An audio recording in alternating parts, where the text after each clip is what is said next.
السلام علیکم ناظرین، میں ہوں رخسار کریم، دیکھتے رہیے ٹوڈے پاکستان۔ ناظرین، آپ کو بڑی اہم اور افسوسناک خبر سے آگاہ کرتے چلیں۔ معروف ٹی وی پروگرام نیلام گر کے میزبان طارق عزیز انتقال کر گئے۔ مشہور کمپیئر اور سابق رکن قومی اسمبلی طارق عزیز 84 برس کی عمر میں آج لاہور میں انتقال کر گئے۔ اولاد نہ ہونے کی وجہ سے اپنے تمام اثاثے پاکستان بیت المال میں جمع کر چکے ہیں۔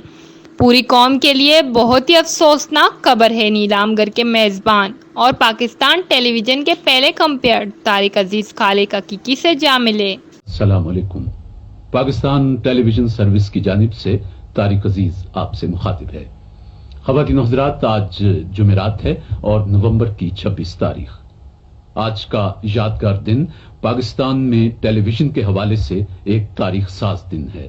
آج وہ دن ہے جب اپنے اس لاہور میں، اس شہروں کے شہر میں، اس کالجوں کے شہر میں، اس باغوں کے شہر میں، اس پھولوں کے شہر میں پاکستان ٹیلی ویژن اپنی نشریات کا آغاز کر رہا ہے۔ ابھی کچھ دیر پہلے صدر پاکستان جنرل محمد ایوب خان کے ہاتھوں نشریات کا باقاعدہ افتتاح ہوا۔